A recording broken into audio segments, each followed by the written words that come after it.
Hello, hello, hello. Okay, I think we are now live. Yes, we are. Hello, everybody. Happy New Year. Welcome to 2026. And we're back. And I'm so happy about that. Okay, good. Yes, it is. Let's do a live show on this Sunday, the 4th of January, in the year of our Lord, 2026. And let's go ahead and get the host and chat screen going there. And then let us immediately, before I forget, let's go ahead and turn that Q&A going here. Please, as we are wont to do, please put your questions here for me. Start Q&A. All right. So we have now got the Q&A box up here. So if you have questions for me that you want me to answer, go ahead and throw them under that comment screen there, wherever it appears on the box there where it says, please put your questions here. We've got so many things I am sure to talk about. Let me just tell you, let me just update you on my life and my time away, because December was this was the wildest December I have ever had. I mean, it was a real roller coaster ride. I won't go into all the gory details, but let me just tell you the broad strokes real fast. So I took December off thinking I would keep posting my podcast and my show with Tony, and I would get some writing done and maybe wrap up the editing phase of my second book on cult recovery, and I would get that out, and it would be, Christmas, and it would be, a rockin' time, and everything would be awesome. And that's not what happened at all. As you saw, there was some randomness if you were following me through December with some of the shows, because I got sick. And I didn't just get a little sick, I got super sick. Sicker than I have been since I was a kid, if ever. I don't know that I've ever been as sick as I was this year. My wife got this winter flu that's going around, and then I got it. And it was a little bit of a scratchy throat for like a day, and then it was just on my back. Miserable. I mean, miserable. And really for a straight week, I was out of commission completely. I've never been that sick that I can remember. There was a time on in the Sea Org where a lot of the Los Angeles, PAC base crew were down for the count because of, I think it was H1N1 or norovirus, or whatever the hell that thing was called. And it was bad. It was nasty. And it took down like 80% of the base in a matter of days. I mean, it was just shocking how quickly everybody got sick. I didn't get sick then. I don't get sick. I'm not a person who I'm blessed with this amazing, immune system. And so my life has been pretty chill when it comes to getting sick. So this thing just came out of nowhere. And I'm saying all this because it derailed everything. Everything. I mean, everything. There was no laying in bed, working. There was laying in bed suffering. It was just straight out awful. So thankfully that passed. And then there was about another half a week of just kind of getting my bearings again and figuring out how to be alive again, right? And so there was really no work getting done, nothing of any kind getting done then. And it was a fantastic net positive for me, because I learned some things, as I do. I've always got that little view over here watching me, and trying to, always learn life's little lessons and pass them on to y'all. And so there were some very, very, very valuable and important things that I learned, and I'm not going to try to data dump it all to you right now, but there was some incredibly significant stuff that came out of that, including, most importantly, me finally, truly learning how to give myself a goddamn break.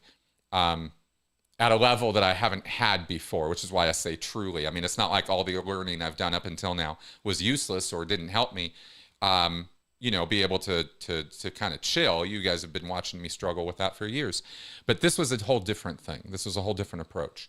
And it was really, really significant. And we may talk more about that during the show here, but I am feeling really back to battery now. Things are fine. I don't have lingering flu stuff or anything. I have an ongoing situation with my lower back where I got a steroid injection last year, about 3 or 4 months ago, which really, really helped with my lower back pain. I've just got this back pain that just never stops. And so that's been giving me a little bit of a hard time lately, but otherwise I am fully back in operation. And so happy to be back with you guys and back in full operational mode now. So as of today, we're back on regular schedule on the channel, including for those of you who follow Critical Clips, my other YouTube channel where I just post little clips from my earlier Q&A shows and podcasts and stuff. That's going to be starting back up again this week. So everything back on schedule now. So we'll have regular weekly Q&As, and we will have critical clips showing Monday through Friday. We will have our Straight Up and Vertical every Saturday, like Tony and I do, where we record them on Fridays, and I'll be posting them on Saturdays. And the critical Q&A and the podcasts also on Saturday. Our Speaking of Cults podcast every Saturday that posts, and then this live show here on Sundays. And then if I, as the impulse takes me, I will sometimes live stream or drop a video midweek on something if I'm working on that. But you're going to see more stuff, I believe, this year as we're now welcoming in 2026. I thought I should tell you guys a little bit about what my plans are moving forward. I think you know some, but maybe not all of them. And so I thought I'd give a quick update on that and then get into answering your questions here this week. So again, keep them coming into the question box. And also make sure that you get those questions in the question box, because I do see a question here. Yeah, you got to get it in the question box, otherwise I can't throw it up on the screen and answer it. And that's kind of my thing is I like to answer questions by throwing them up on the screen. I used to do it differently, and it was way more random and difficult to keep up with the questions and also communicate the questions to you guys, while I'm answering them. So that's why I put that little system in place. So just work with me on that. I know it's not always easy to get them into the question box. Okay, so what I want to update you on, yeah, there you go. Thank you for putting that in there, JH20117. We're getting that YouTube thing where we're seeing your account names rather than your profile names, which is interesting. I don't know. I'll have to see if I can adjust that. Okay, so what I really just wanted to say, the simplicity of what I wanted to say about moving forward into 2026 is some of you may follow Tony Ortega's Underground Bunker Substack, and you may have seen yesterday an article posted by me about Scientology's future and where it might be all going. And that was a kind of opinion piece, sort of, let's put some data points together and see what we come up with. And this might be where Scientology as a whole or as an entity is going. I hope you guys have seen that article, and if you haven't, it's on Tony's Substack. I think I'm keen to write more of things like that, maybe for his Substack, or maybe for my own. I've been toying around with the idea of posting written articles again. I also need to get my website in order. I've now gotten a website domain, but there's really nothing there for y'all to go to or look at yet. So I need to get that set up, and maybe I'll post there too, like on a blog kind of basis or something. But I as you've heard me say, I want to move my way of communicating to the world through to writing. more so than video work. YouTube, I believe, is changing so fast and so horribly over the years. And I noticed this first a few years ago and started commenting on it. But YouTube is really, it's too random of a platform in terms of what they are constantly shifting and changing, and they're constantly moving the rules, and the ground is always shifting below you as a content creator on this platform, and it makes it very, very difficult to create a steady thing. I think I've done a pretty good job. I mean, I think I've done okay, but I just don't think YouTube is like, my forever platform, right? And I realize that writing probably really is more of where, my talents lie. So I'm going to continue doing my shows and my work. I'm not suggesting that in 2026 you're going to see, me stopping this work, but you're going to see me. Maybe instead of doing those midweek videos, I might be putting that time more into writing and getting more books published or more articles put out there that are meatier and are a better way for me to express myself, I think, than through video. Other people do this far better than I do. And I am a one-man band, and I don't see that changing in 2026. So that's why I'm limited in the quality and of my content and what I can do for me. Maybe there's, other solo content creators out there who, are amazing animators or amazing, organizers or amazing videographers or something. And I'm none of those things. I've sort of played at every one of those, but I'm not really a master of any of them, except for the writing. The writing is really where my skill set is best expressed, I think, right? So I think I'm thinking in 2026 that I want to lean a little more in that direction. Obviously, starting with finishing my book. The title of the book is roughly "What Now?" A practical guide to life after a cult, or it's something along those lines. And oh God, and of course, the AI slop. Thank you for noting that, Hans, because absolutely that is on my mind too. YouTube is inundated with AI slop, and unfortunately, the nature of people, it's not going to stop anytime soon. AI has a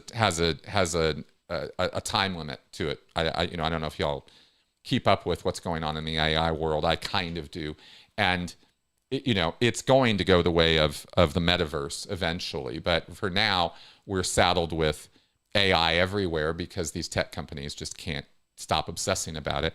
And they don't have and the real reason, by the way, is not because of AI. The reason is because they don't have anything else.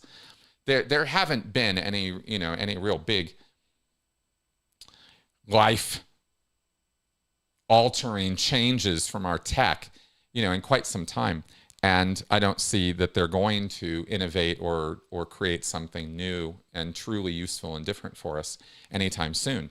So we're saddled with this AI crap, right? And it really is there's a lot of crap connected to it. So anyway, that's another aspect of this. Nothing.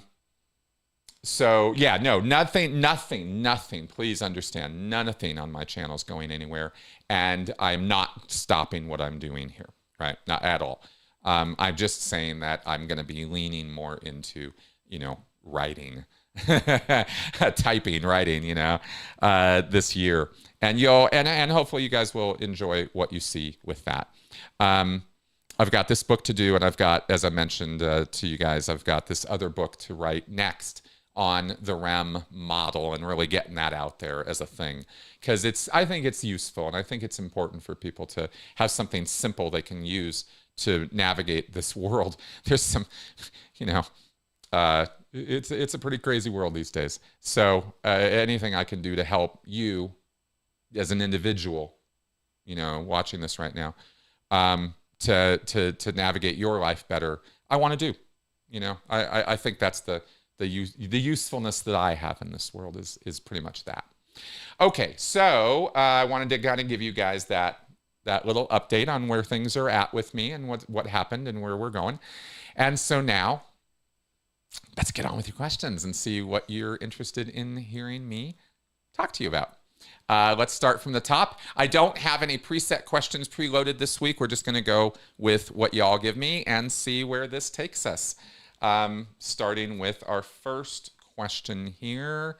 Did that pop up? There it is. Okay, I don't remember where I heard it, but I heard there's allegedly some sort of telepathic wireless e-meter at St. Hill. Have you heard anything about this? Also, Happy New Year's. All right, so here's what I can tell you, TM, OH6PK. I'm really sorry about this. These names, this is just kind of funny to me. Here's what I can tell you about this. Many, many, many years ago at an event, I think it was 1988, 1989, there was a briefing from Ray Midoff, a Sea Org member who held the post of Senior Case Supervisor International, the highest trained technical person on the planet in the Scientology world. Ray Midoff was the senior tech guy. And he announced from the stage and showed a picture of some kind of a glass transistor looking device, if I remember right. It was kind of this weird looking thing. And he said that this was somehow a device to register or connect with or somehow register on an e-meter an exteriorized thetan. This is what I remember. If I'm remembering this wrong, that's on me, but this is what I remember, is that this was some kind of a device that was going to register or somehow allow an exteriorized thetan to register on an e-meter in what was kind of described as like a high OT level, above OT level 7, obviously, sort of idea, like you'd be in a room solo auditing, right? All the upper OT levels from OT8 on are solo audited, we're told. And no, I did get your question by email. I just totally failed to load it because I was sorry, Asex222. We will get to that question. We will. I do apologize for not preloading some email questions I received today. I just my morning was a little more packed than I thought it was going to be this morning in terms of setting up my show today. So that's again on me. So I will get to those email questions next week. I promise you I will. Okay, so getting back to this question. So this device was announced from the stage, right? We saw a photo of this. We were told about this by Ray Midoff. But if you weren't in Scientology in 1989 and you weren't at that event, you're not going to find it now, right? It's not online anywhere. They didn't transpose all of these events digitally onto the internet. There's a lot of these earlier events that happened that we were at that y'all are never going to see, and I can't share with you. And I don't recall ever having seen this one on the internet. So I can only tell you about it, right? That there was this wireless sort of, telepathic device, I guess, that exteriorized thetan was supposed to be able to influence directly and thereby influence, and be read on the e-meter. That's everything I know about that. And I hope that answers the question because that's what I got for you. Okay, moving on. We have Hans Christian Schwartz here. Are sovereign citizens some kind of weird cult? I stumbled into them a couple days ago. Great question. What you have here with sovereign citizens is something we have discussed in the Sensibly Speaking podcast a couple of times. I had John P. Capitalist come on and we spoke in some detail. He had done some research on this too, about the sovereign citizen movement, where it comes from, what it's about. It's an interesting thing, and it's not exactly a cult in the same way that you would see or think of the Moonies or Scientology as a cult. It's a group of people joined or united by a way of thinking and an attitude of distrust and really expressed disloyalty or disconnection from the institutions of our society. For example, I don't have to have a driver's license, Mr. Policeman, because the entire system on which you are operating as a policeman is invalid. And your authority is assumed, not real. I don't have to listen to you because I am a sovereign citizen. I have self-autonomy, and therefore I get to choose which rules of society, if any, I'm going to follow. That's my social contract as a sovereign citizen. This is the basic attitude underlying the entire movement of people involved in this. And it's not a big thing. There's not lots and lots and lots and lots of, there's not millions of people involved in this. I think the numbers are probably in the thousands. And what we look at here is people who have been put into a position of such disenfranchisement. They are so powerless. They have had their agency removed from them by the rules and structures of society that they feel they've done a flip. Nope, I'm not part of this anymore. And they then have online a fantastic amount of pure nonsense that they use to justify this position. Right? I've been disenfranchised and taken advantage of and screwed over by this system so hard that I'm checking out. And it's not anarchistic. It's sovereign citizen. It's a fake set of ideals and laws and what's the institutional attitude. Right? It's a rewrite of the social contract.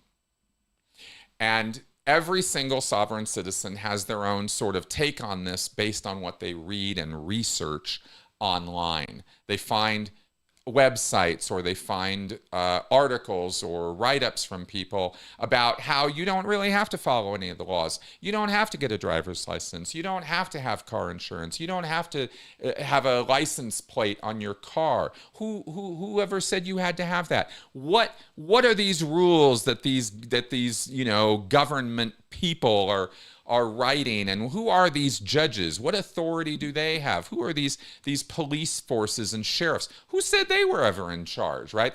They bring these questions up as though they're controversial questions that don't have answers, and then they insert their own answers, right? They just make shit up based on international law or other writings that are historical writings, but they're not applicable to our citizenship and our social contract, right? I mean, maybe I'm using bigger terms here than I need to be, but I'm trying to be accurate about what this group is really about, all right? And it really is about upending the social contract, right? They just don't agree. So they run into all kinds of trouble and you'll see videos of this if you go look them up. You'll often see confrontational videos between sovereign citizens and police officers who've pulled them over because they are driving without a license, or their license plate is literally a handwritten, piece of cardboard, that says "fuck you" or something, right? Like, this is not, some stuff that you can get away with forever, and cops are eventually going to notice this kind of thing, and then they're going to pull you over, and then you're going to sit there as a sovereign citizen making these ridiculous arguments that you don't have to talk to the police, you don't have to follow their directions, you do not have to have a license, you do not have to have all these things. And this also extends to home mortgages or citizenship in the country. I mean, it's not just about driver's licenses, but that's where we tend to see a lot of the video confrontations between so-called sovereign citizens and our institutional forces. And they're generally so over the top ridiculous in how they talk about themselves and how they very antagonistically deal with the police and stuff like that. They goad the police. They openly defy authority and expect that they're just going to be able to walk away from that because, they believe that we are all sheep and we have given over our rights as sovereign citizens, and we just are just sheeple who are, sort of unquestioningly following these authorities that have no authority over us, right? This is the view of sovereign citizens. So it's, it's that whole thing. There is no one leader. There is no unified movement. There's no unified policies. There's no unified belief set that they all march in lockstep to. It's very, very cherry pick, take what you want out of, this collection of information that a few, shall we say, opinion leaders in this movement, not leaders, but opinion leaders, right? People who put out information that other people go, oh yeah, this is right, this is true. I believe what this man is posting is true. So they're not following the man so much as they're following the concepts or ideas that are expressed. And that's why it's not a cult as such, right? But it is very oddball. And it is mostly, as I can tell, not exclusively, not at all exclusively this, but mostly this, that it's people who are poor, resource deficient, right? They don't have the money to pay for the driver's license. They don't have the money to register their car. They don't have the money to pay for insurance. So they desperately look for reasons why they don't have to, because they just aren't able to, and yet they still have to go to work. They still have to do this. They still have to live their lives in the structures of our society, but they're not really able to keep up with it. And this is the central problem that underlies the belief, right? They're motivated to believe this stuff because they kind of have to, because they're stuck. So that's what I have for you on that. Did we freeze up here? We're okay. Okay. There we go. Just checking I have my live stream running here and it looks like it's okay, but there we go. Okay, just making sure we're good. All right. Very thorough answer there. Maybe too thorough, but I wanted to give you all that I knew on that one.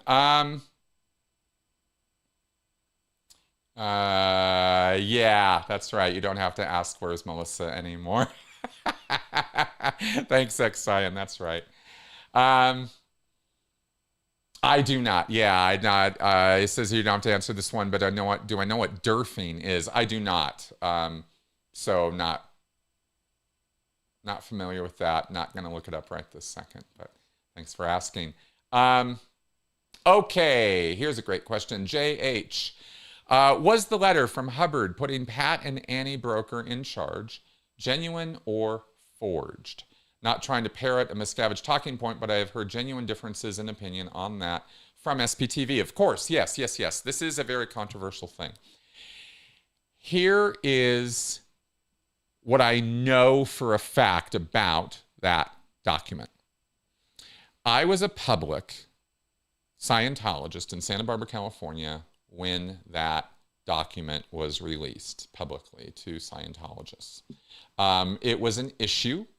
It was black on white type, which matters in Scientology, the color of the ink and all that. And this document stated that in the wake of L. Ron Hubbard's passing, he had passed the torch to Pat and Annie Broker, and they had special titles. I can't remember what they were, guardian or something. Not guardian, but something.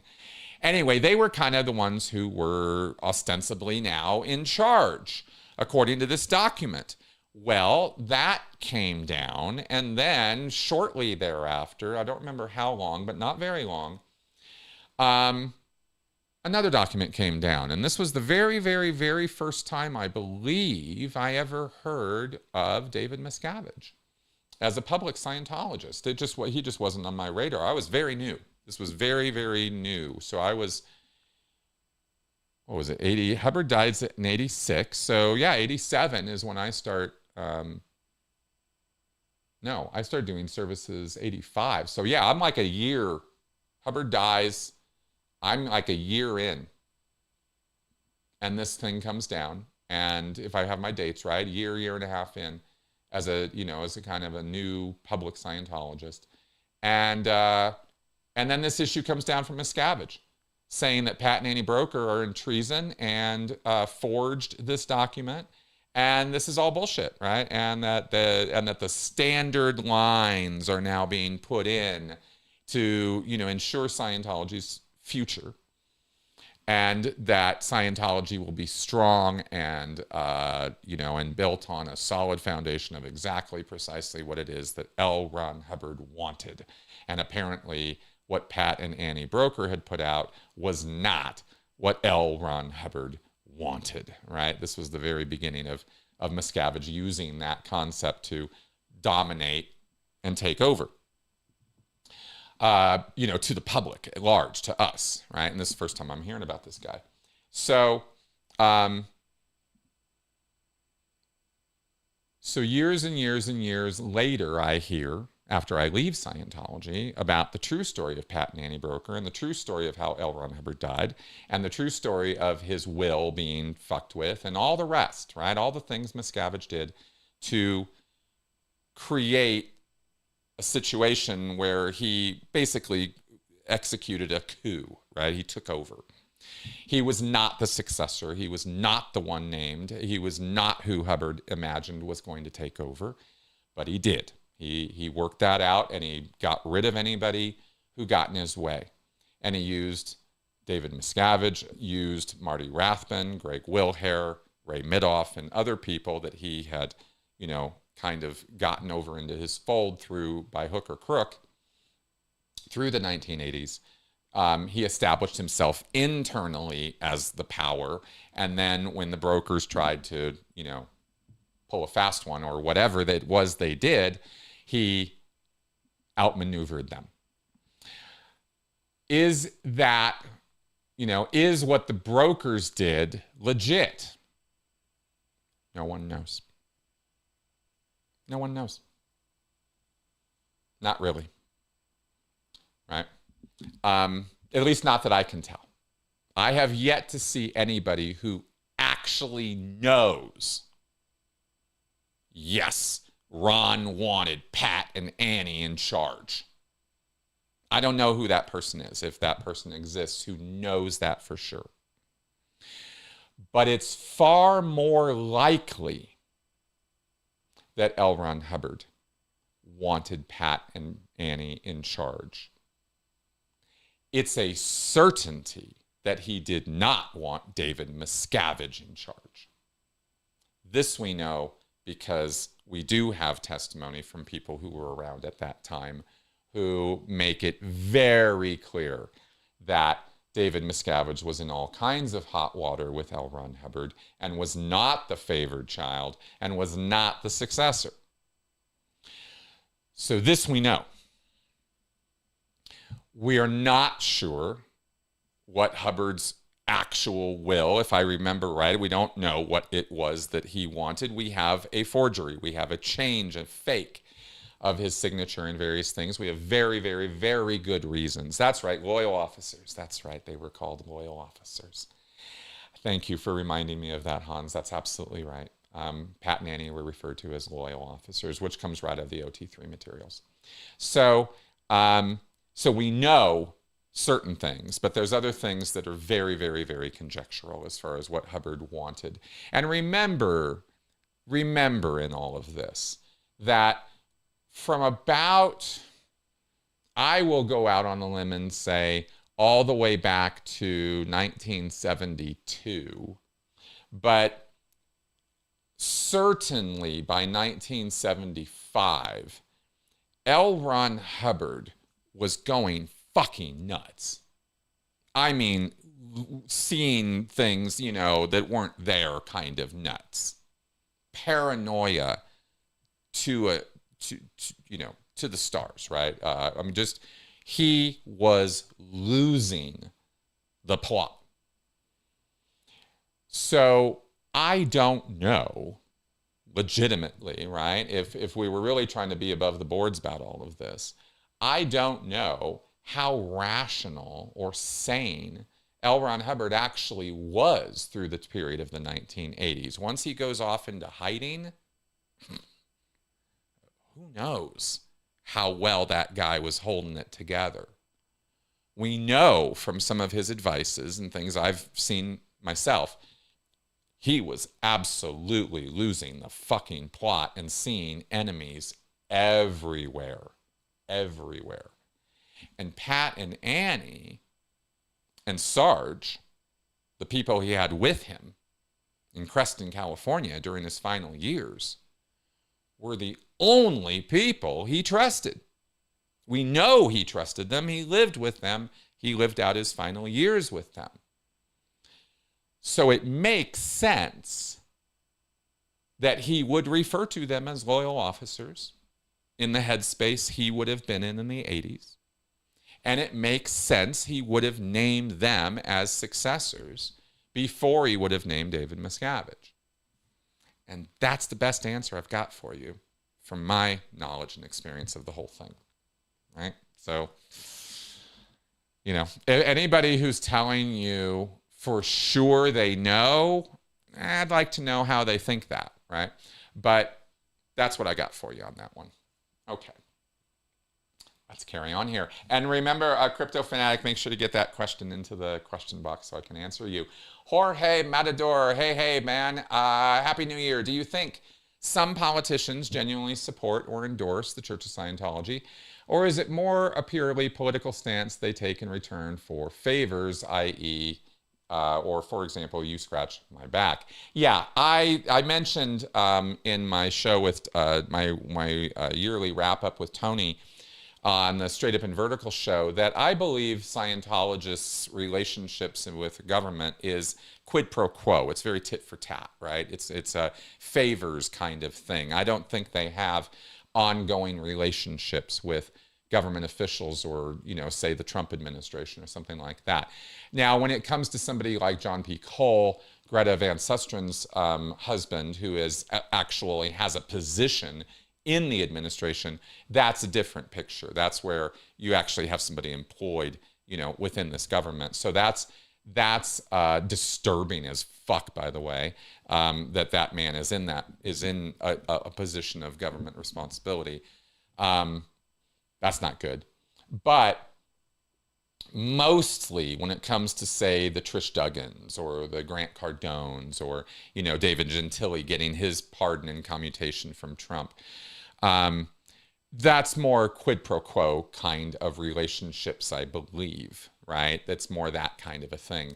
And interestingly, we know that Trish Duggan doesn't even identify as a Scientologist when she's talking to, or at least the indications we have, are that she more leans toward, you know, kind of presenting more as a Christian when it comes to, say, her connections to the America First Policy Institute, Heritage Foundation, or, you know, Kennedy Board, where she's, you know, the Kennedy Center, where she's on the board of directors.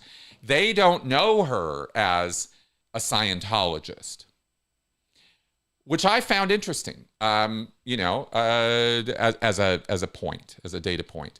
I don't know, you know, Grant Cardone's brand and identity is so tied in with Scientology publicly that I don't know that he has successfully separated himself from that with his political connections to the Trump administration. But when somebody like him, people don't support Grant Cardone from within the political world because he's a Scientologist.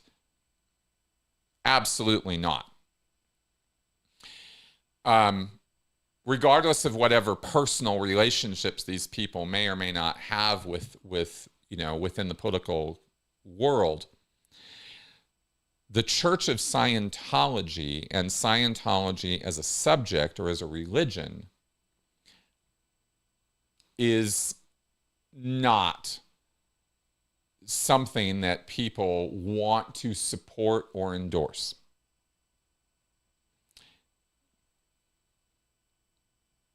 It polls publicly at the bottom of the ladder of spiritual religious movements. It polls, I believe, if I remember this right, below atheism.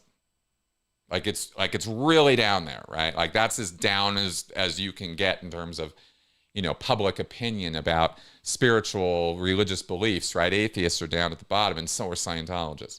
So you're not going to find political capital in being a Scientologist. Yeah, no, that's not how that works, right? Yeah, okay. So let's see what we got here. Jeremy Dixon says, you piqued my interest. What happens on a Scientology base if everyone gets sick, like you mentioned? Did everyone pull something in or become a PTS? Oh, hell yeah. Oh, yeah. Yeah, it was bad. Oh, my God, it was so bad. It was an epidemic. It was, I mean, that time period, I think it was 2006 or 7 or something. If my years get all sketchy when it comes to the RPF, but that neurovirus, that H1N1 thing, I can't remember what it was called. I think there were 2 waves. I think there were 2 different epidemics or 2 different waves of these diseases, but one of them just hit us so fucking hard. I just never saw anything like it. The entire base, 80% of the base was on its back in about 48 hours. It was shocking. I was so happy to not get it because most of the illness was, stuff coming out, and it was all the holes. I mean, it was bad. People were miserable. And I wasn't on the front lines of taking care of people because I was on the RPF, but we were mainly just doing a lot of cleaning. We were bleaching everything everywhere. Like 5 times a day, we were running around the main building where most of the sick people were laid up. I mean, we had people in the hallways, literally on cots. We had plastic sheets at every juncture, from the elevator lobby going out to the wings. There were these plastic sheets, and people were in rooms, and it was ISO on ISO, right? It was kind of like isolation wards kind of concept is sort of how it was running and how it was organized. And the estates guys were put on to just full-time cleaning. Everything had to be kept, germ-free, spotless, clean, that kind of thing. Floors constantly being mopped, all that kind of crap. So that was the brunt of the activity that people were engaged in, was just trying to deal with all these poor sick people who couldn't keep anything down. And, it was water and electrolytes. And we had something called, on the RPF, we had this special mix of stuff that was called panther piss. I haven't thought about that in a while. And it was very electrolyte, honey. I think there was some garlic in there or something. Anyway, it was this drink that when you needed it, nothing ever tasted better than panther piss when you were really, physically needing it. It was wonderful. But I think we were brewing that shit up and a lot of water and, stuff like that for people, but they just couldn't keep much down. So as far as PTSness goes, and as far as, pulling things in, we were in the middle of a situation where it wasn't about individual blame, or we were like looking down on people who got sick. We were too busy. I mean, it wasn't about, what assholes everybody was for getting sick, because it was clearly, in terms of the cognitive dissonance of PTSness and SPs, it doesn't make any sense that suddenly 80% of the base just becomes PTS like that. That just doesn't compute even in a Scientologist's head. The legitimacy of germs and viruses, kind of the truth of that overwhelms you when 4 out of 5 people are on their back in 48 hours. It's not like, oh, I'm the SP because I'm the one who's not sick. We weren't really thinking along those lines because we were too caught up in the urgency of caring for people in front of us. But make no mistake at all, once people were getting better, it was PTS handlings across the boards, right? It was, well, what were you PTS to? Or there's more to... Oh, here's something to talk about for a second. I don't know if you guys know, but there's more to PTSSP than just find the SP and handle or disconnect. That's your basic handling for if a person becomes sick, has accidents, has illness, you know, this kind of stuff. Well, your PTS, let's find who the SP is and let's get you to handle or disconnect. This can become more complicated quickly by factors like false PTSness. Hubbard says there's about 4 different things that can look like PTSness, but it's not PTSness. If you're dramatizing evil purposes, for example. Well, we're on the RPF. Guess what we're all doing, right? We're all dramatizing evil purposes. That's how we got here. So you could factor that in to your PTS handling. Maybe you're not PTS, maybe you're just false PTS. You're dramatizing evil intentions, right? Maybe some evil intention or evil purpose was restimulated in your RPF auditing and it wasn't fully run out. So now we're going to do a correction list and we're going to fix that. And that's how you get patched up after you got so sick. Or maybe you're out list. This is another technical term in Scientology for another thing that could be wrong with you that's fixed with a different list that you go in session and get your out list corrected. So it's not just a matter of sick equals PTS. There could be other factors within the Scientology, framework that might apply to you too. So that's kind of how that was dealt with in the real world, was a combination of PTSness, false PTSness, other things that could cause a person to become sick or ill. Hubbard does say there are other reasons why people get sick. He doesn't talk about it a lot, and it's not as popularized in Scientology as PTSness is, because David Miscavige loves to talk about how PTS people are, right? Because it's a blame the victim approach, and Miscavige loves to emphasize those parts of Scientology that are all about blaming the victim.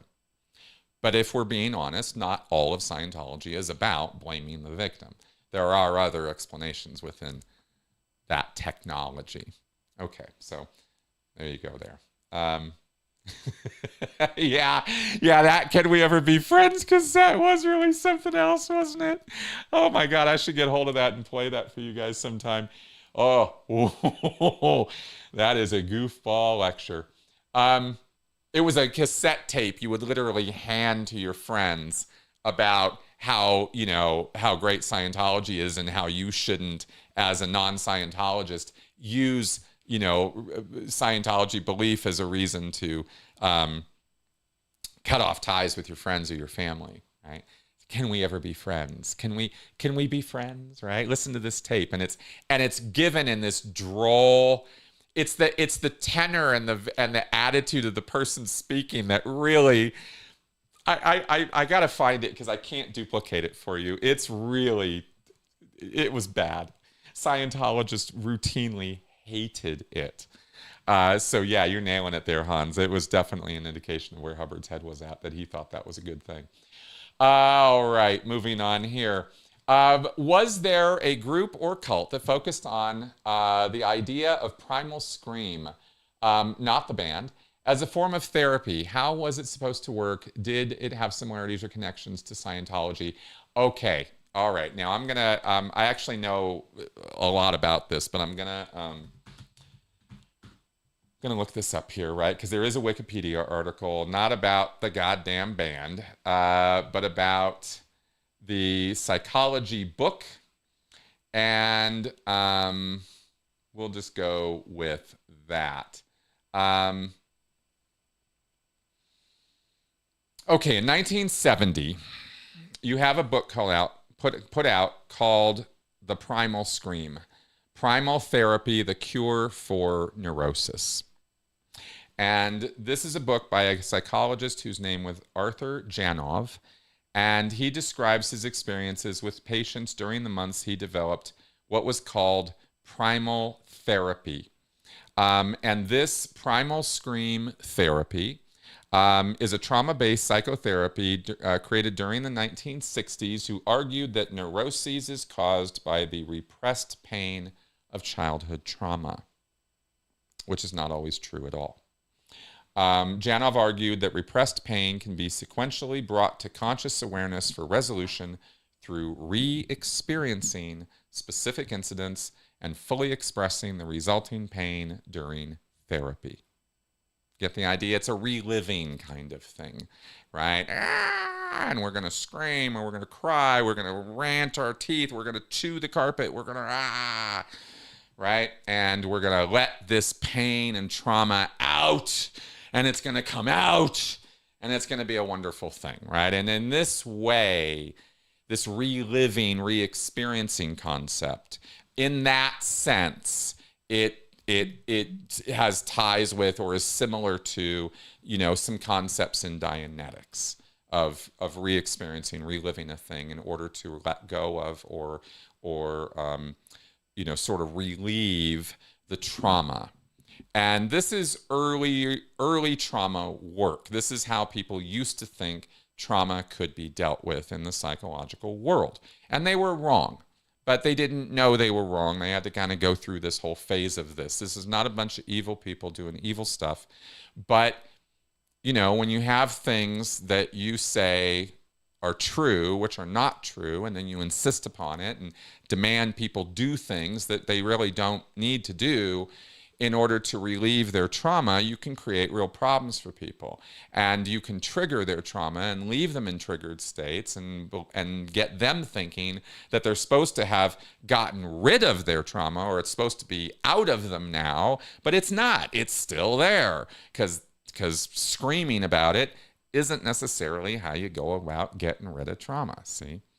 But like I said, there's been a lot of phases of psychology and a lot of ideas put forward, and some of them are more workable than others, right? Sometimes they work great, but only for a limited number of people.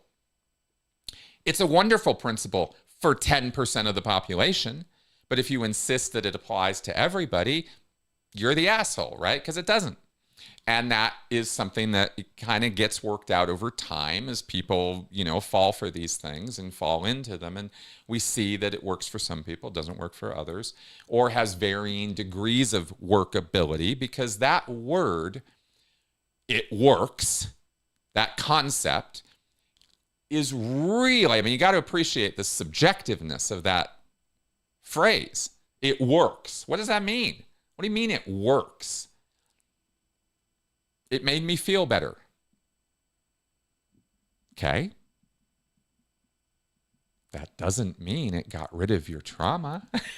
It just means it made you feel better for a little while. If that's what works, okay. Right? It very much depends on what you mean when you say it works as to, the workability of this stuff.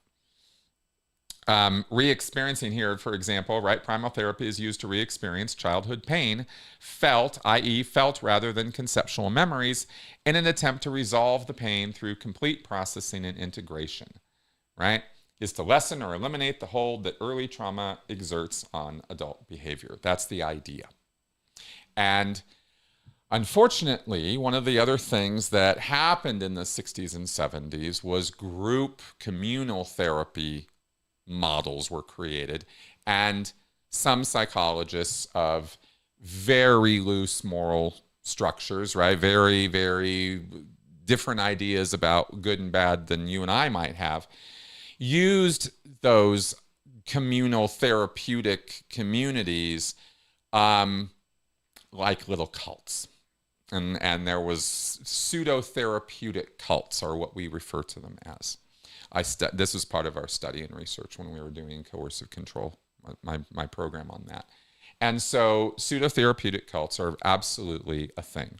Sometimes you get psychologists or psychiatrists or therapists who get a little too sure of themselves and a little too sure of their greatness and a little too sure of their personal genius, and they run with it and create little cults of personality around themselves. And you get groups that can become incredibly destructive to people's mental health and physical well-being, applying principles like this primal scream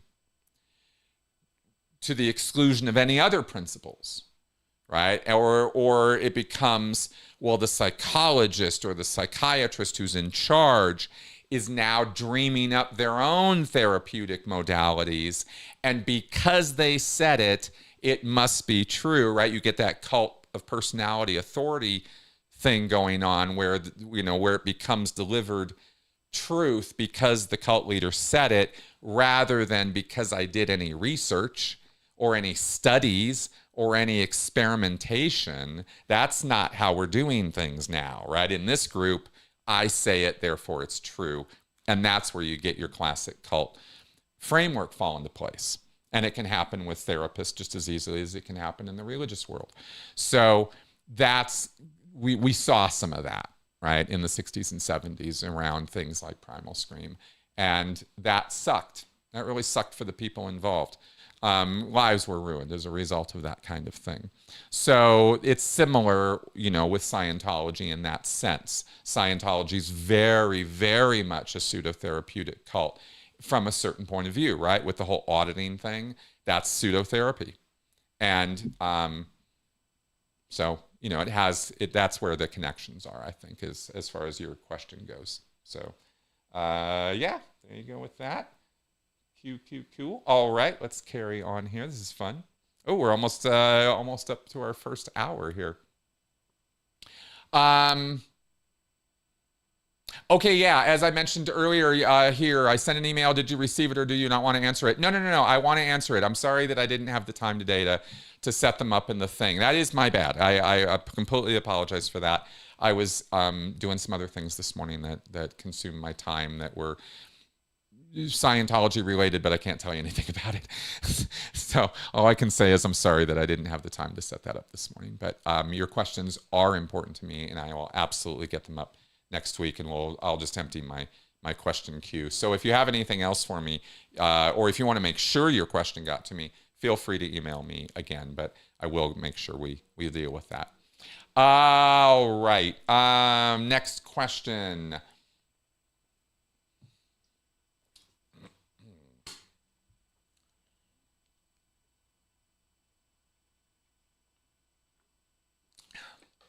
Sorry about that. Wet my whistle here. What can you tell us about the Trump Kennedy Center and Trish Duggan? Not a lot. Trish Duggan's on the board of directors and is tied in with the America First Policy Institute. She is obviously an ardent supporter of the Trump administration, and has put a lot of her money behind that, right? She's a patron of the arts. I mean, Trish Duggan seems to be somebody whose head is a little bit in the clouds as far as, the real world goes. I don't think Trish Duggan is a major player in terms of, writing policy or trying to, I could be wrong about this, but I've never seen one indication at all that Trish Duggan is a major player when it comes to, policy administration or foreign affairs or even domestic affairs. I think she's just kind of this art hound, right? And she's got some pretty unique tastes. And, with her Florida art center and stuff. Excuse me. So, that's kind of, I met Trish Duggan years and years and years ago back in Santa Barbara. I didn't know her really super well, but, she's not like this smartest person in the room kind of woman. She doesn't come across that way because she's not that way, right? She very much is not the smartest person in the room, but she's no dummy either. I can't speak too closely or in too much detail about her beyond that, because that's really about all I know about her as a person, right? I've had very, very surface level interactions with her. And the Kennedy Center is far from the center of the Trump universe or something, right? So that's why I don't think she's, invested more so than, she wants to support things that are going to help her, that are going to help her projects and businesses and investments. I think that's how she approaches her relationships in the political world, right? Pretty much like any millionaire, billionaire does, is it's very self-centered, self-driven, right? Self-interest kind of a thing. I believe that's how she approaches this stuff. I don't think Trish Duggan is some high-level patriot who sees herself as someone driving the social forces of political change or something. That's not who she is. I know that, that's about, yeah, I think that's about all I can say on that one.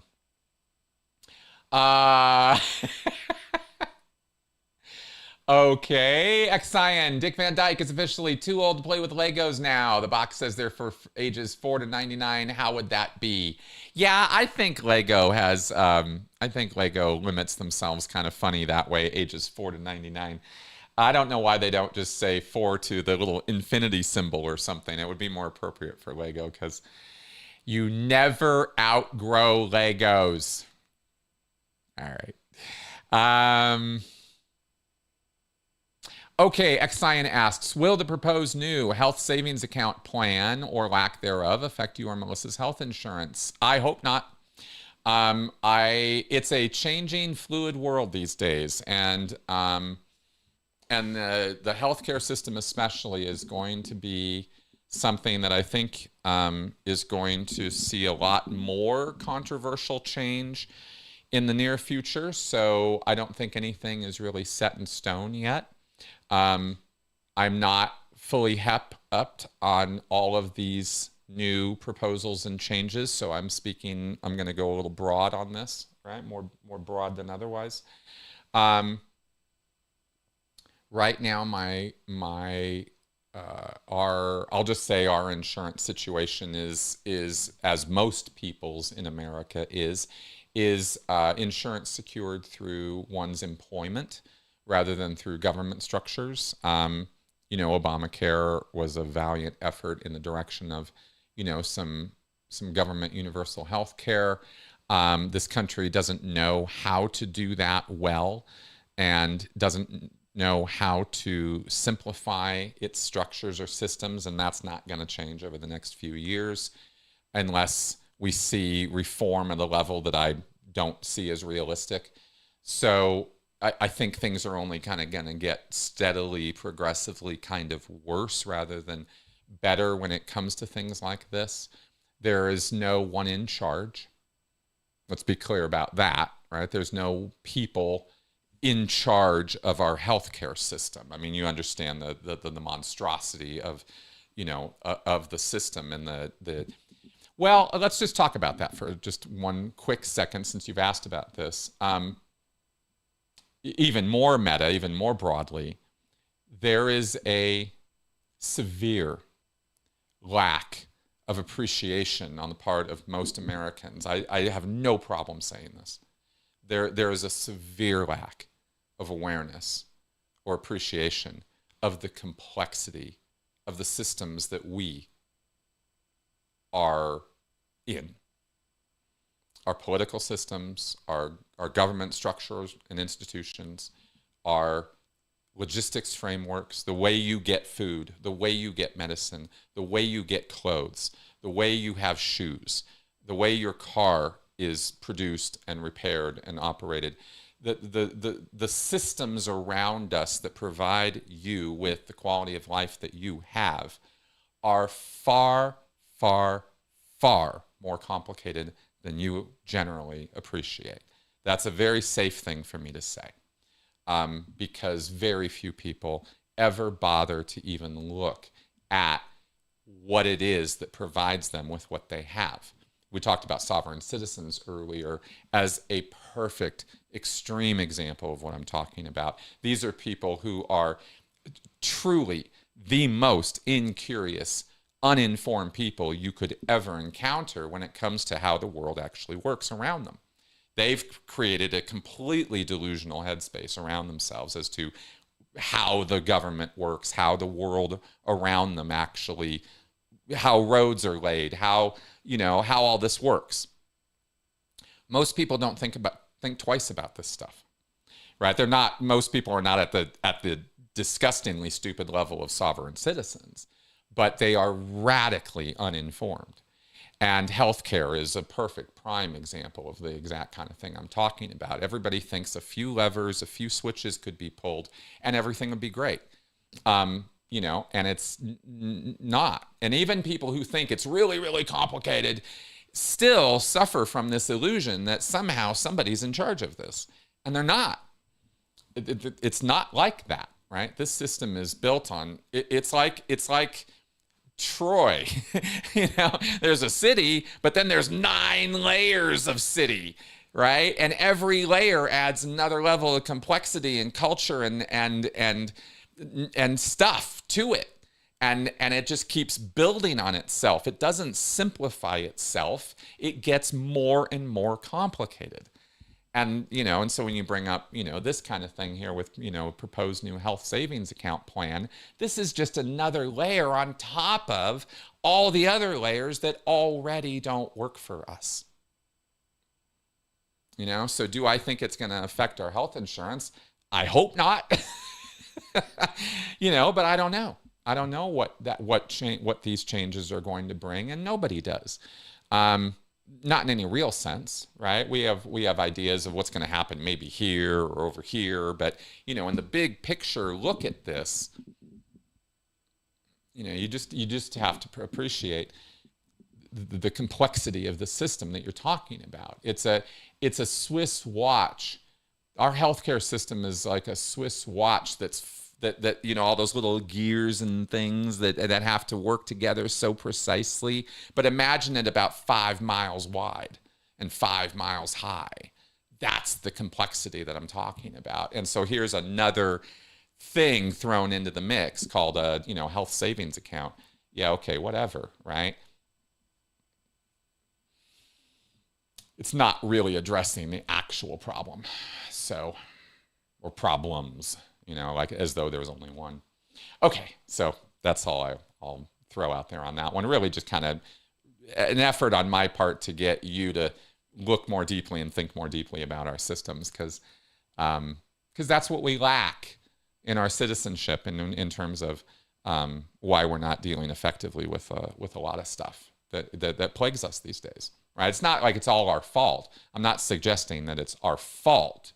I'm suggesting that we're not well enough informed to actually understand what the actual problems are. And so we're fed, well, this is the problem. Well, that sounds like it makes sense. So sure, that's the problem. But is it the problem? Nah, not really. There's other things even underlying those things you were told on the nightly news or in your favorite podcast or shows.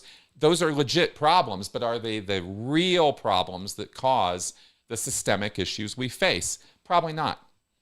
And that's the noise of social and news media these days, right? There's a lot of noise, but not a lot of accurate, here's actually what should be fixed that would systemically change everything, right? I'd love to see that kind of thing being discussed a little more routinely, you know, in mass media, but it doesn't really, it's not easy to consume and it's not easy for people to understand.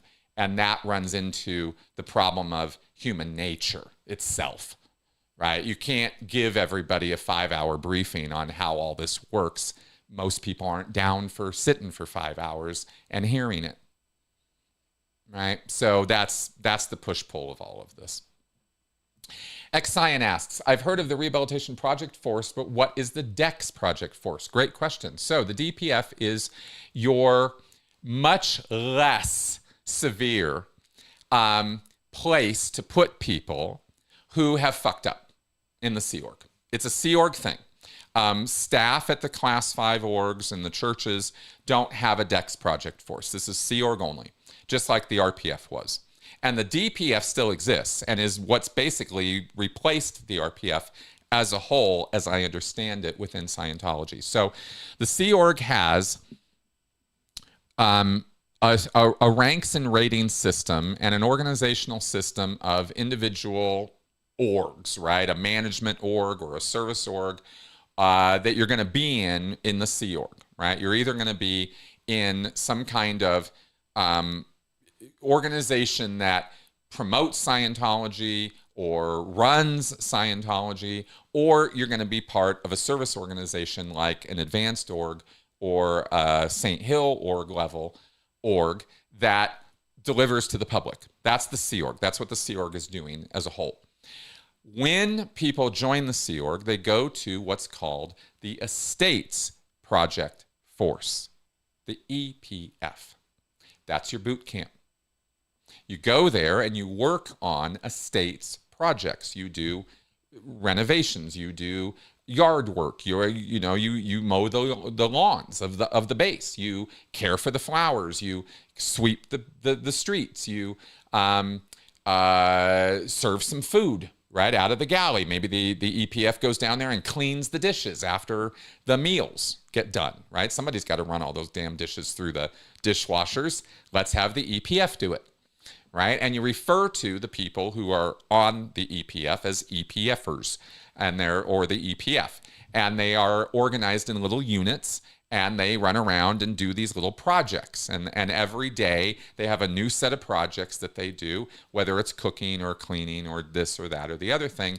That's what they do. And through those projects, you prove as a Sea Org member, as in your boot camp phase, that you're able to take orders and direction, understand them, and carry them out. And you're able to get products. You can produce things, right? We can see it. You can clean dishes. You can sweep a street, and you get used to the structure of that. That's the whole boot camp thing. So then you graduate the EPF and you're put onto a post. You're given a specific job in a specific organization, and this is now your task. If 6 months, a year, 2 years, 5 years, 10 years from that point, you're on that job doing your weekly thing, and you screw up. You screw up kind of bad. You screw up so bad that people are so pissed at you that they really don't want you doing that job anymore. Or you get burned out. You get fed up. You don't want to do your job anymore. I'm sick of this. I don't want this anymore. I hate this job. I want to leave. I don't want to be part of the Sea Org anymore. You start saying shit like this. This gets you put on the decks. And on the decks means the Decks Project Force, where now you're not on a post anymore, but we haven't kicked you out. You're in this gray area called the DPF. You're on the decks. Now we have to fix you. Now we're going to use Scientology on you to get you to change your mind, to stay, or to fix whatever's wrong with you that caused you to be a fuck up. You're going to get an ethics program. Pretty much what you're going to get. Very rarely do people on the decks get an auditing program. Sometimes it happens, and sometimes they get auditing, but it's not really auditing, it's confessionals, right? They get a sec check. That's very routine.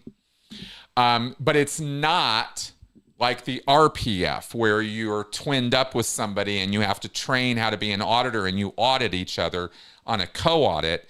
That's what that's called. That's not on the decks. When you're on the decks, they get you an auditor and they audit you. They're trying to fix you up and get you back onto a job. Maybe the old job that you had, or maybe they'll put you on a new job. But they're trying to fix you up to put you back into the Sea Org structure of having a post. And that's what the Decks Project Force is. So you spend a good amount of your time while you're on the decks doing physical work. You're cleaning toilets, you're doing crap work, you're doing work maybe like the EPF does, but you're isolated. You're on the decks. You're not part of the EPF. You're not going to be allowed as an out ethics decks person to go mingle with the newbies on the boot camp thing, right? You don't want to corrupt those noobs, right? So they're not going to connect you with those guys, but they will try to patch you up and fix you on the decks, and that's what that's all about. And of course, it's also the holding area or the place you have to be if you're trying to leave. I don't want out of here, and maybe they change your mind, and maybe they don't. And if they don't, then the Dex is where you end up leaving the Sea Org. Yeah, so that's probably my best, most thorough way to explain all that. I hope that all makes sense. Let me know if there's anything about that you still have questions about. Okay, OBG Foster. If I were to write real person fan fiction, which would make DM's head explode? Oh boy. DM TC Smut. LRH's Fraudster. Lisa McPherson returning as a prosecutor. Any other ideas? Oh my God. Well, I suppose you could do real person fanfic of DM and Lou. You could come up with some pretty wild combinations of internal Scientology people, I suppose, as far as risque affairs, or, I suppose you could write fanfic about Miscavige, having orgies or some shit. Not that he does, but, that might be funny. But what would make Miscavige's head explode? I think actually that DMTC smut actually was probably the best idea. Because if there is one thing that David Miscavige absolutely, positively, we know beyond any shadow of a doubt of this, from all of those leaked text messages and from the stories that Mike Rinder and Mitch Brisker has told, we know for an absolute fact that David Miscavige is as homophobic as you could be. I don't think there's a line past where Miscavige is at when it comes to homophobia. I think he would be completely fine. And I mean this. I really mean this seriously. I really believe that David Miscavige would be completely okay with rounding up every single person of LGBT status, right? Everybody in that community, and putting them on a barge and floating them out to the middle of the river and blowing it up, which is an analogy I draw from the book Science of Survival, because that's what L. Ron Hubbard said. I believe it was the Venezuelans did with lepers way back in the day, and that this is exactly what should be done with the ones, right? With the covertly hostile people, the gays, right? All the LGBT people have fallen into that band. And because Hubbard wrote about that and said it in such stark terms that way, I think David Miscavige has a bit of a, hard-on for that. I think he'd love to do that kind of thing. He hates homosexuals. So if you were to write fanfic that he is one and he was having a gay affair with his best friend Tom Cruise, yeah, that's what's going to make his head explode way before anything else, right? Lisa McPherson, LRH, doesn't even hold a candle to David Miscavige's homophobia. My personal opinion. All right, since you asked. Okay. All right. Xion, do you consider yourself to be a cynic or an idealist? Or.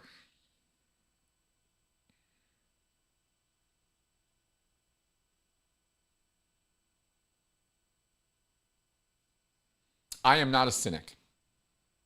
I am cynical about some things, but I am far, far, far more naturally optimistic than I am pessimistic. It's true. I really am.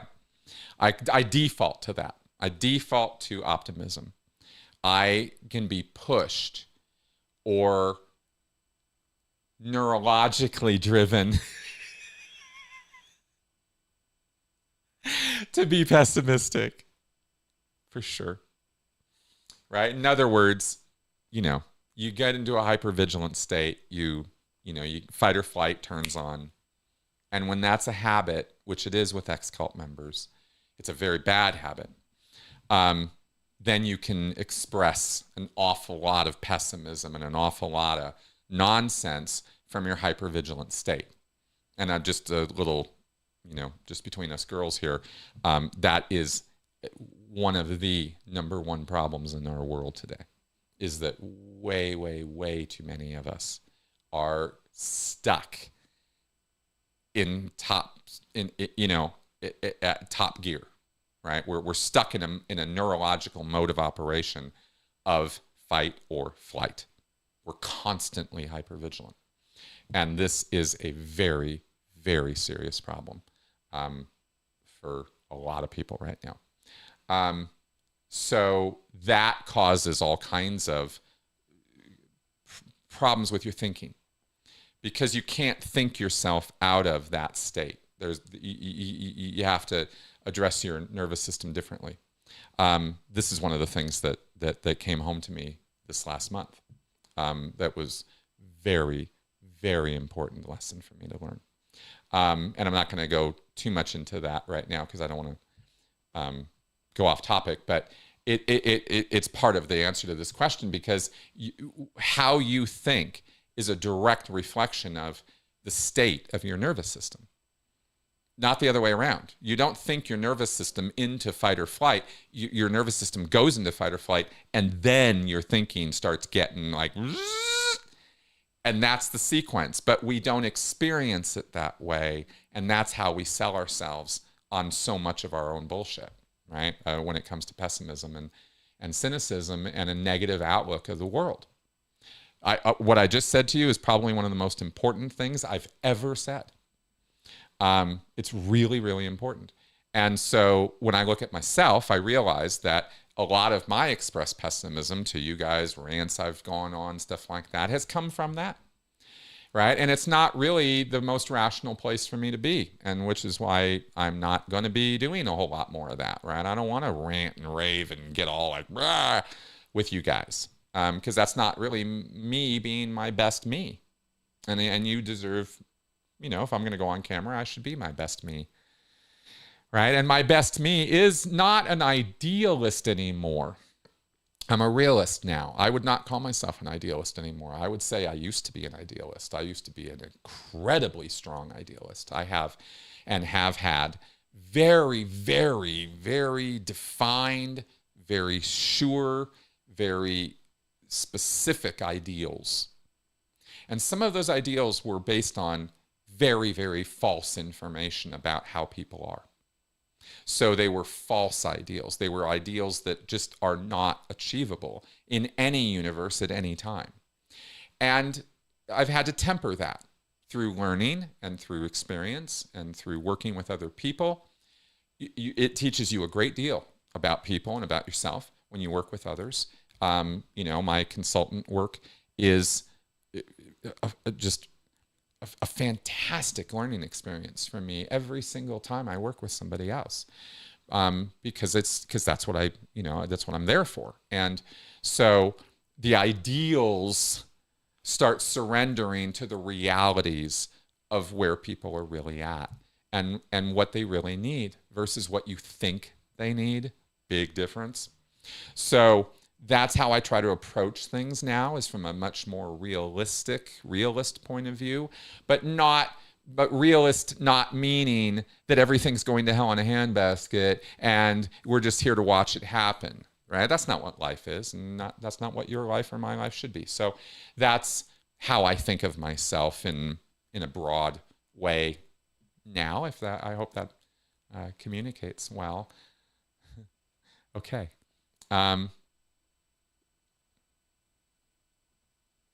Okay, here's a great question. Vernon asks here, do you have a favorite Mike Rinder memory? Since tomorrow will be his 1-year anniversary of his death. Okay. Not going to make me cry.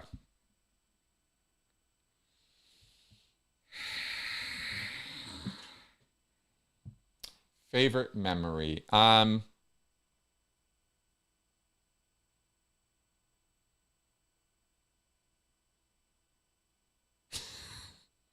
Well, I think, I can't tell you all the details, but, my first time connecting with Mike outside of the church in person was in a diner in Clearwater.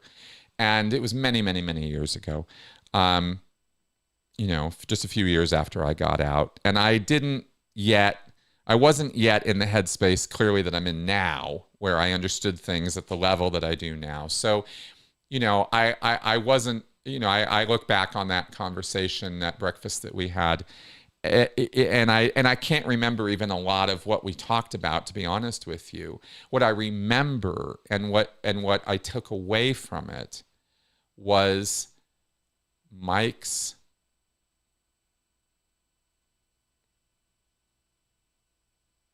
what's the word I want to use here?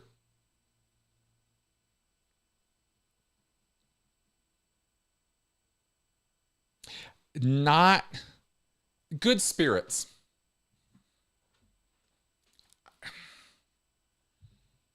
That's the best I got right now, right? Mike's attitude, Mike's emotional state, Mike's ease, the ease of talking to him, the pleasantness of it. Sometimes when you talk to people, it's not pleasant. You don't walk away feeling better than when you went into it. And Mike's not some saint. Mike's not Jesus, right? Mike's just a guy.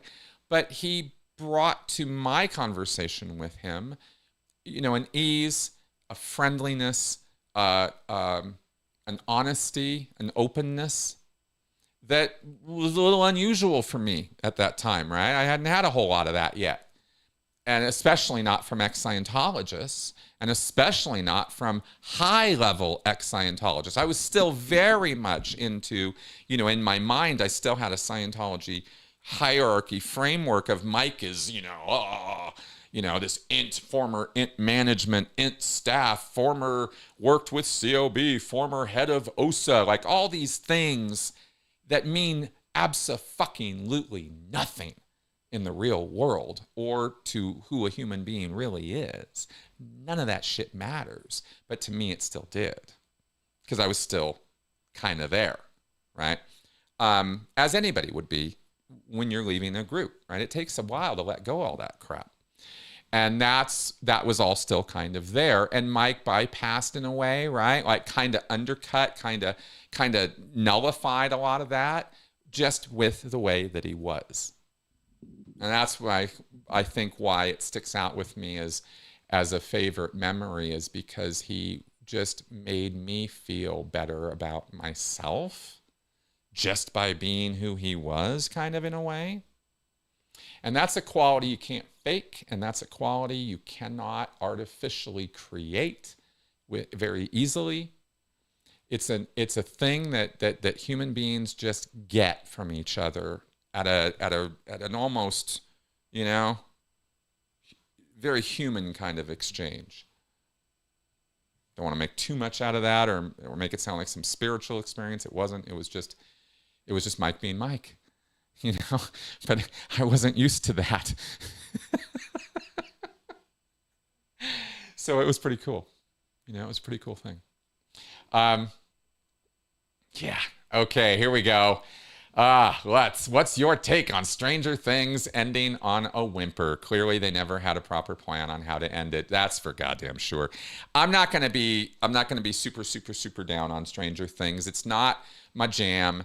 A lot of work gets put into these things. And as Patton Oswalt said one time, very, very wisely, really, the amount of work, the amount of effort that goes into producing the things that you see on the screen is, again, it's kind of one of those things a lot of people just don't think too much about. But I appreciate that. And I'll say that, I'll lead with that, right? Because I know a lot of people had a lot of good intentions and the Russo brothers and whatnot, were started putting together something real special with Stranger Things when they first put it out. But a lot of things happen in the world to interfere with what would have been a much smoother trajectory for that show, right? For example, the storytelling doesn't take into account the fact that 8 fucking years have passed, right? Since these children, don't look like children anymore, and they weren't really children to begin with. So, we have a problem there in terms of the believability of what you're looking at. And you have to kind of do this whole suspension of disbelief thing. And then, of course, the other problem with Stranger Things, and probably the number one problem in the storytelling framework of it, is the bloat, the character bloat, right? The Russo brothers just can't fucking kill people. And Stranger Things needed a lot more pairing of its characters. You know, a little snipping here and a little snipping there would have done a lot to smooth out the storytelling and drive the thing forward in a more high stakes way, where people would have been a lot more invested in the characters if they knew that any one of them could have been on the chopping block at any moment. And during season 1 and 2, we had a little bit of that idea, but then that very, very clearly was made obvious through the storytelling by season 3 that, you know, that wasn't how they were approaching this. And so it was just add on more characters and more characters. And so from a storytelling point of view, that's my main criticism with how they put it together. Where they took it was pretty lame, let's admit it. Because they just had too many people doing too much stuff, and it was just got too complicated. And it didn't, and there was kind of this, I'm not going to get into all the details. I don't even know that I understand all the details myself after the whole thing is said and done. But these presto changeo things that they do, where they'll introduce some new thing and then retcon it in, that's frustrating to watch in storytelling. It's very, very rare, unfortunately, these days to see multi-season storytelling done well. One season of a show can be absolutely brilliant. It's conceived in a block, right? They figure the whole thing out and they tell you that story. And it's usually the season 1s, right? And I'll point to Severance as an example. Season 1 of Stranger Things is another perfectly good example, right? Really tight, really good storytelling, really great characters put together in an interesting way. Each has a particular role. They have a particular function in the story. It's very clear what they're doing there. When you have a good, tight season 1, everything fits and everything has its place and everything comes together in a way that you didn't see coming in the first act. But, there's your third act twist, and wow, what an amazing, resolution to, what was introduced, right? Stranger Things season 1 was pretty much pitch perfect on that. So was Severance season 1. Brilliant, brilliant storytelling. But then they get a season 2. And they did not think once about what happens if we get a season 2. Where are we going with this? What are we setting up? It's shocking to me as a writer and creator. And it's not like I've done a lot of fiction, okay? But I'm familiar with the structures of this. And so to see these people put all the work into season 1 and give no thought whatsoever to where it's going. And again, the perfect example of that, Stranger Things in some way, right? Season 2 was weaker than season 1, but they kind of progressively got weaker and weaker as each season went. Severance, season 2, utter trash as far as I'm concerned. I could not connect with it in any way right from the very first episode because it was abundantly clear that they had no goddamn idea what they were doing. And everything that was set up so well in season 1 falls flat in season 2. It's a very common problem in our entertainment industry now that's more the default than not. And it's pretty sad to me, right? Because it's a reflection of the quality of, what people are putting money into in Hollywood or in these production companies or through these streaming studios. And what they're investing in is just garbage storytelling. So it makes it hard to appreciate all that hard work that all these people are doing when the outcome is such a dud of lack of emotional payoff, dead story subplots that just disappear, characters that go nowhere, characters that don't belong in the story anymore, but we're going to keep them here anyway. Concepts that start as intriguing, but then they didn't put any thought into what was really going on there. So then they come up with some explanation or some thing that they give you that doesn't explain anything. It just keeps the problem going. Again, if you want an example, let's take a look at Severance season 2 with the goats. What the fuck, right? I mean, if you know, you know, right? It's like it was. What are we talking about here? It just clearly the writers have no idea what they're doing or where they're going, and so you get garbage, and it sucks when that happens. So that's my reaction to Stranger Things, right? It was just a wonderful show to start with. It was one of the best, and they clearly had no idea what they were doing or where they were going. And you can counter this with what we consider and what we recognize as excellent storytelling, the best storytelling, the ones you all know by name, right? The Breaking Bads, The Wire, right? These shows that had a plan, a multi-season plan, and understood where they were going. Right? These other that's how important it is when you get it right, you get to be on the top 10 list of best things ever. When you get it wrong, you just suck. No, there was no reaction to Twin Peaks, Tim. None whatsoever within Scientology world. All right, Jeremy Dixon. Curious about your reaction to what happened yesterday in Venezuela. Sure. My coworker has family there, and he said they're extremely happy about it and are excited about the future. I'm sure they are.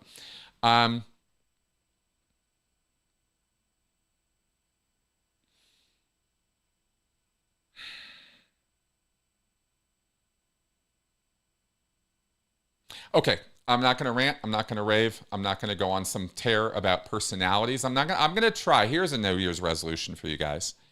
I'm going to try real hard in 2026 to not talk about personalities when it comes to questions about politics, or if you're going to ask me about world affairs and stuff. I'm going to try to really veer away from getting into talks about individual personalities, Trump or otherwise, right? I've said everything there is to say about that. You guys know where I'm coming from, and there's no reason for me to repeat myself. What I want to say about Venezuela is that there's an immediate look, and then there's the bigger picture look. And I'm all about bigger pictures. And so what I can tell you, or what I'd like to impart to you guys, is that Venezuela represents the invasion or the removal of Maduro, as the leader of a sovereign nation by the United States was a violation of international law. But that's not why anybody's going to get in trouble, or why there's going to be any issue with this. There's not going to be any, that's not going to be the thing. It represents the change that we are seeing across the world at large in how the world is organized, what they call the world order. We are seeing a change. We're living through a very, very real and very, very big time of change. We're unfortunate enough to be living during this time of democratic decline is probably the best way to put it, most easiest way to say it. Things that you grew up thinking were normal and were going to be around forever, institutions, rights, principles, operating patterns, the rituals of our government and our structures are changing. The things you thought were permanent are not permanent, and they are changing very, very fast. One of the noteworthy things about this world is the speed with which things happen now. Because of the increase in our ability to communicate around the world and get information processed quickly, things change fast. In history, with slower systems of logistics and communication, things took longer to change. So we're going to see rapid change. We are seeing that. And the kind of change we're talking about is a change towards a non-global community. The global community, so to speak, is breaking up. Not because of any one person or one thing, but because of a collection of forces, social and otherwise, economic, logistical, right? There's a lot of things going on. When I say you got to appreciate the width and breadth of our systems, I'm not kidding. It's a lot. And there is no one person in charge. There's no one country in charge. It doesn't work like that. The global international community that we have been living in and created after World War II is disintegrating, and we're living through that disintegration. And as a result of that, we're going to see changes, and the kind of changes we're going to see out of the United States, which unfortunately is the big joker in the deck right now on the world stage. Nobody knows what we're going to do next, right? Is that we do things like this. I say we, America. I'm part of it, you're part of it, right? So I have to say we. Are going to engage in activities which were previously unthinkable, because we're reverting to, you could say, a sort of might is right, what they call spheres of influence, spheres of operation. In other words, countries are pulling in their flippers to have influence in a region or area around themselves rather than consider themselves interlocked with and obligated to other countries and trade agreements and ally agreements and things like that. That's what's disintegrating. There's a lot of reasons for this, from on-the-ground reasons to leadership reasons and everything in between. And because those things are changing the way they're changing, it enables certain types of people who rise to power during times like this to do things like invade or carry out military operations against sovereign nations. And this is what we get away with, because who's going to stop us? Are you going to stop us, England? Are you going to stop us, China? Is Canada going to stop us? No, they're not. In fact, this is the kind of thing that gets other world leaders of a similar proclivity to start thinking about their regions and areas. Right? I mean, this is not dissimilar to what Russia has done with Ukraine, except they've extended the invasion, right? It wasn't a 3-day thing. It's been a years-long thing. We're not doing that with Venezuela because our current leadership isn't interested in extended military conflict. That's not what drives our current administration and its policy making or its decision making, right? The President of the United States.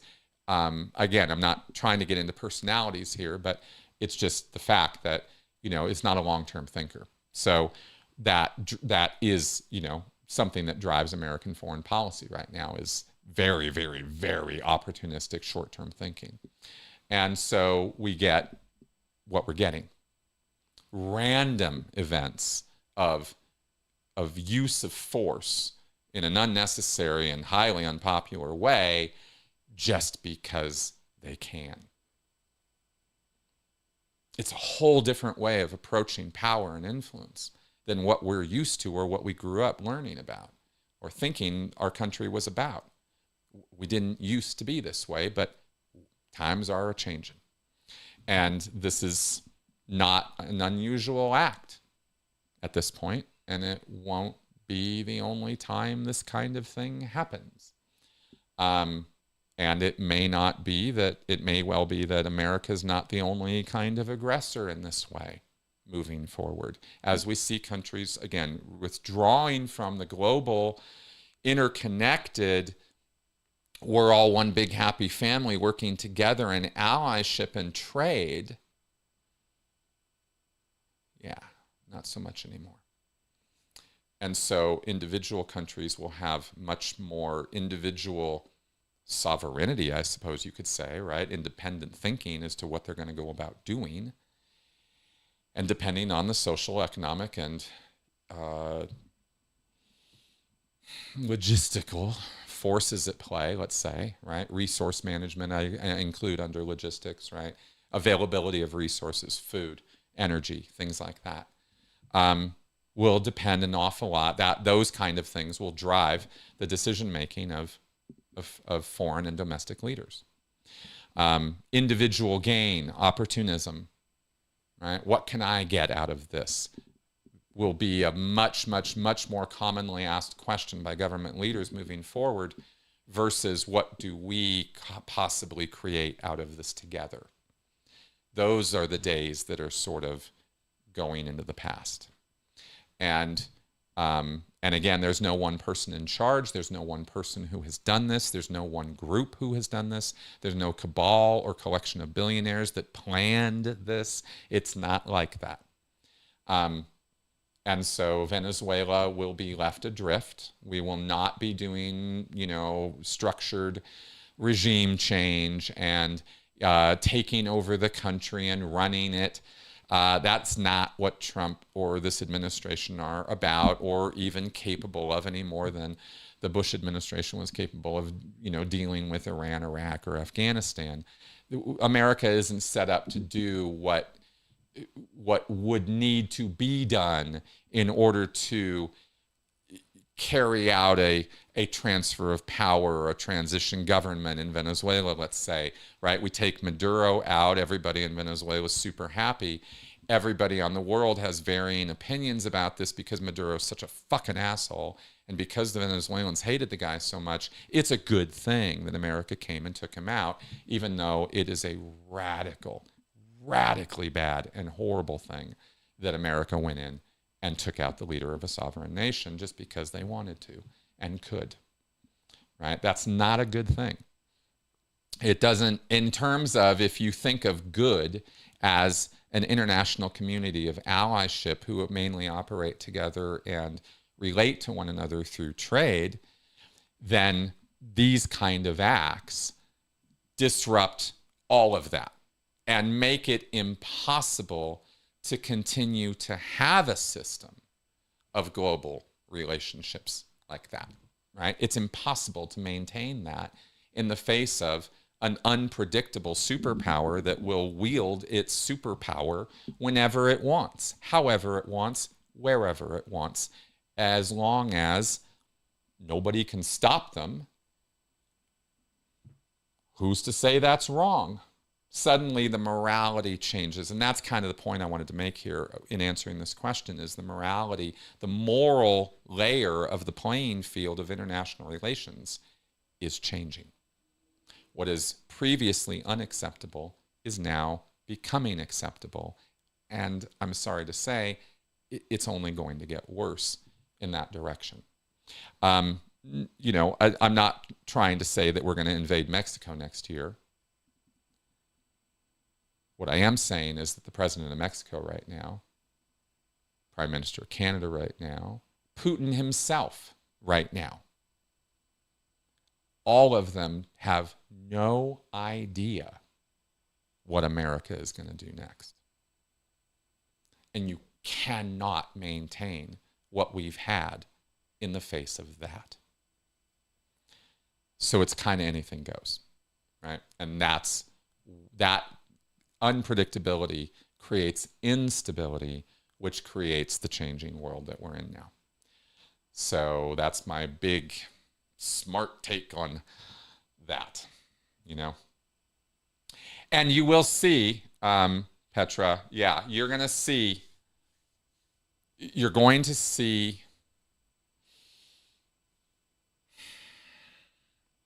the calculus that every single world leader is doing right now.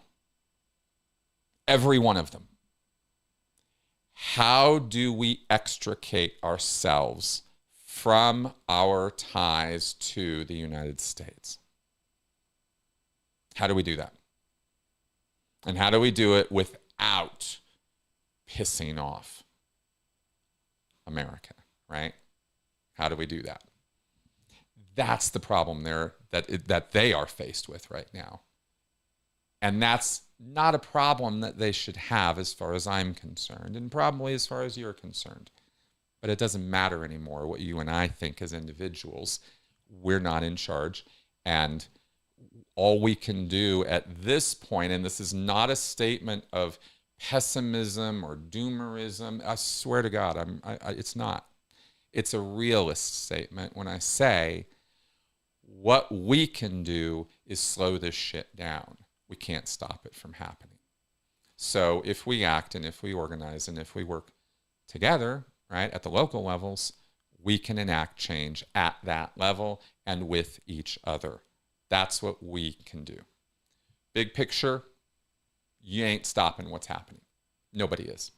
So we're living through those times, and it sucks, but that's what it is. Okay. And I'm not going to be all doomer about it. I'm just kind of trying to tell it like it is. Alex, hey man, you are so welcome.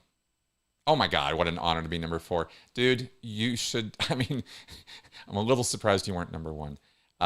If y'all haven't been keeping up with what Apostate Alex Barnes-Ross has been doing over across the pond in the UK this year, it is stunning. The man is just an Energizer bunny of, taking Scientology to task. And he's doing really, really championship work. So I encourage all of you guys to check him out and follow him. And quite honestly, one of the best decisions I have ever made in my life is burying the hatchet with that and getting over myself and getting back in touch with him, because I very, very much value that relationship. We work together, all of us, best. We get things done when we work together. That's how we get shit done. This doing everything alone thing is for the birds. That's another little 2026 resolution from my end of things is I want to work much more closely with others in the work that I am doing. So I don't know how much of that's going to get in front of the camera or not, but that's one of my goals there. So anyway, Alex, please keep going. You are a real inspiration. All right, Young Matador says here, I get why many of us are very concerned with Maduro being ousted, but why have some people gone even further and painted Maduro as sympathetic tones? He's definitely not a hero to many of his citizens. No doubt, because human nature is what it is. The answer to the question, Young Matador, is because really simple. This is actually such a simple idea. So let me just paint it really simply. Our psychology works 100% of the time with 100% of the people you are going to meet and work with or interact with in your life. Every single person you ever meet, this is true. Their mental makeup of the world is in-group, out-group. My group, not my group. You are in one of my in-groups or you are not. If you are in the in-group, what that means is that I extend empathy to you. I connect with you on some level, mental, psychological, emotional, moral, right? We connect. You're part of the thing that I believe I am. That's what a group is, right? We're together in this. We share common values, common identity. 100% of human beings think this way. Everybody has an in-group. Everybody has an out-group. And the rule of in-groups and out-groups is very simple.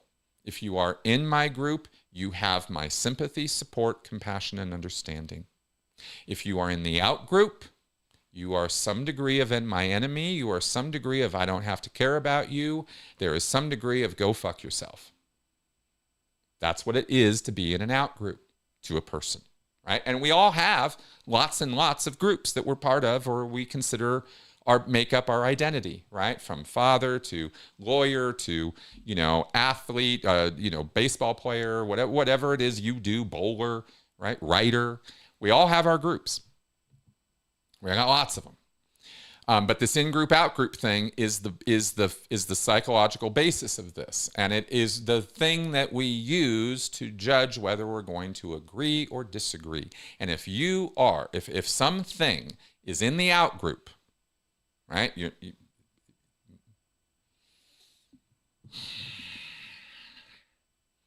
Trump, right?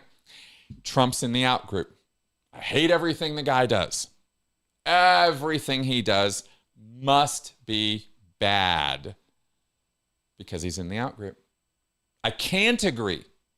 I can't sympathize. I can't go there and make what that group is doing part of me. I have to fight it. It's in-group, out-group, right? So The way this works is if you're in the in-group, I'm going to come up with reasons. I'm going to invent reasons. I'm going to have real reasons or fake reasons. It doesn't matter as far as my brain's concerned how fake they are.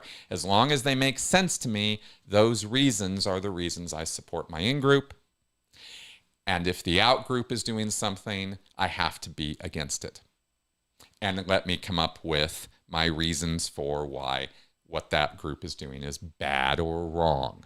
So if Trump did something, then Maduro, to Maduro, then Maduro must be a good guy for some reason, right? There must be something sympathetic, or there must be something I can find to agree with this man because Trump can't do anything good, right? So therefore, I have to paint this as, Maduro must have something in him that deserves my sympathy or my support, right? I have to bring him into my in-group somehow.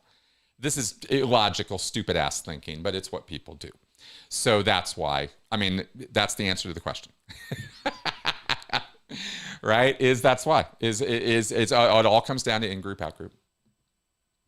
And so, because Maduro is a monster, right? He's an authoritarian asshole. And the fact that he, this is one of those classic cases of two wrongs don't make a right, really, right? But people suffer with that. They struggle with that. They don't deal well with two wrongs.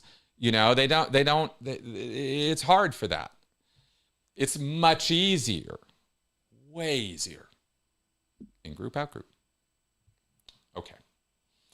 And you'll hear, here's the alt reality story, right? Maduro asked Trump to get him out of Venezuela for 10 million. Sure thing, dude. Now we'll get a pardon. Yeah, maybe, right? You can dream up a million variations of why and how this is all supposed to make sense. And all you're hearing is people trying to resolve their cognitive dissonance and make it make sense, when the objective reality is it really doesn't make sense. And it's really not right what happened. That's the bottom line. Okay, I'm not going to be able to answer everything because I suddenly realized we are running out of time here because we're going to have to wrap up in a few minutes. So let me quickly pick up the last few questions here and see if I can run through these. We get a Chode medley. What is your favorite music? What's your favorite conspiracy theory? Is Scientology membership still shrinking? Okay.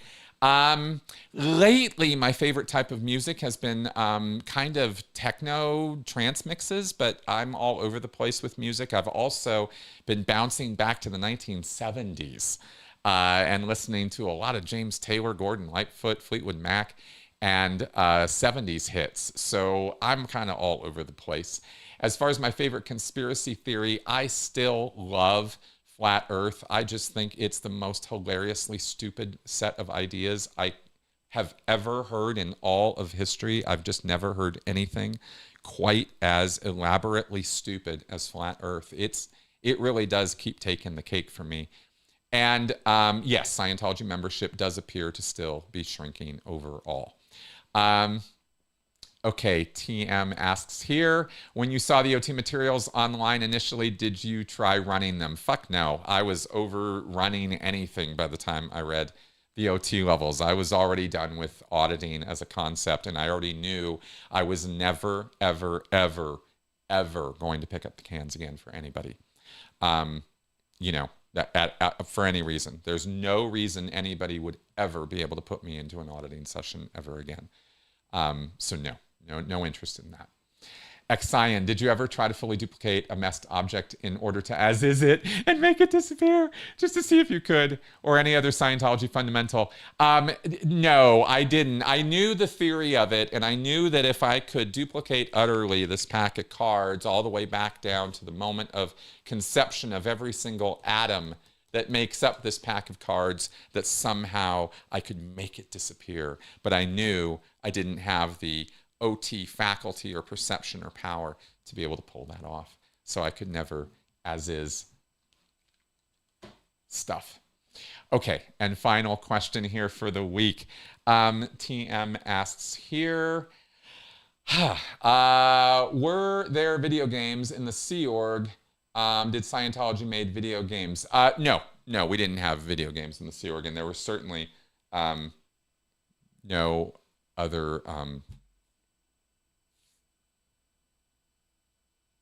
Yeah, no, we didn't have any video game stuff in the Sea Org. Not certainly not made by Scientology. Okay. All right, got to get going now because I know that the Aftermath guys are probably going live right now, so I don't want to interrupt their thing. So thank you very much for coming around, watching me blather on for 2 hours. I hope my answers were interesting, informative, and educational as always. I very, very much appreciate your viewership and your support. Please do consider supporting me on Patreon. It would be a wonderful thing if you did because I could really, really use the financial support, to be honest with you, to keep this thing going. All right. I will see you guys soon. Bye-bye now.